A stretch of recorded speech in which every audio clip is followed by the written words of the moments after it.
Bonjour, aujourd'hui je vais vous présenter la multiplication du grenadier et on va le multiplier cette fois-ci avec un marcotage. L'avantage du marcotage, c'est qu'on gagne du temps sur la taille du plan. On va très rapidement avoir un plan de 20-30 cm, voire plus dans certains cas, comparé à de la bouture qui met souvent un peu plus de temps à pousser et qui sera plus petite de départ. Pour réaliser une marcotte, il va nous falloir des petits outils, un sécateur, moi j'utilise un cutter, mais on peut utiliser un greffoir, c'est en fonction de ce qu'on a chez soi. Ensuite, il va nous falloir des boules de marcotage, comme ceci. On en trouve généralement sur internet. Dans la boule de marcotage, il ne faut pas oublier la sphaigne. L'avantage de la sphaigne comparé à des terreaux, elle conservera beaucoup plus d'humidité pour faciliter l'enracinement sur une courte période.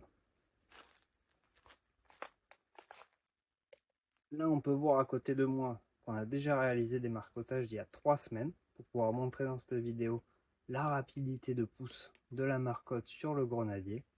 Et on va voir que c'est assez surprenant en 3 semaines ce qui se passe. Allez, on passe direct à l'opération marcotte. Pour réaliser notre marcottage, on va choisir une branche d'une vingtaine-trentaine de centimètres qui soit bien droite. Une fois qu'on a choisi notre belle branche, on va nettoyer l'endroit où on fait la marcotte. Petite précision, par rapport à nos outils, on désinfecte toujours avant de faire une bouture ou une marcotte pour éviter la transmission de maladies. Je vais placer ma marcotte approximativement par là, donc on va nettoyer au niveau d'un nœud. On retire les branches qui vont nous gêner pour placer notre marcotte. Une fois qu'on aura bien dégagé notre zone, on va réaliser l'entaille de la marcotte sous le nœud pour favoriser l'emplacement des racines. On prend notre cutter ou notre greffoir et on va tourner autour de la tige pour faire un anneau, pour pouvoir retirer la peau, en fait, la petite écorce.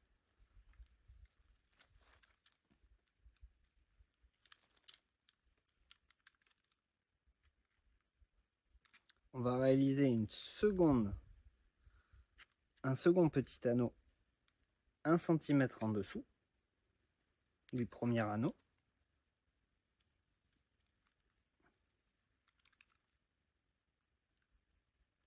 Une fois qu'on a bien fait le tour et qu'on a réalisé nos 2 anneaux, on va retirer la peau. Soit on le fait avec l'ongle pour que ça soit le plus simple, soit on peut utiliser la pointe du cutter ou du greffoir pour se simplifier. Hop. Généralement, ça s'enlève tout seul.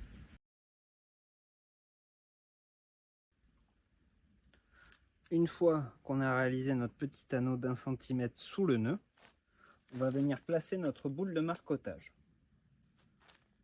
Du coup, on ouvre notre boule de marcotage. On s'arrange qu'on ait de la sphaigne bien remplie des deux côtés et qu'elle soit humide. On va venir englober notre branche, que là où on est fait l'entaille soit bien au centre.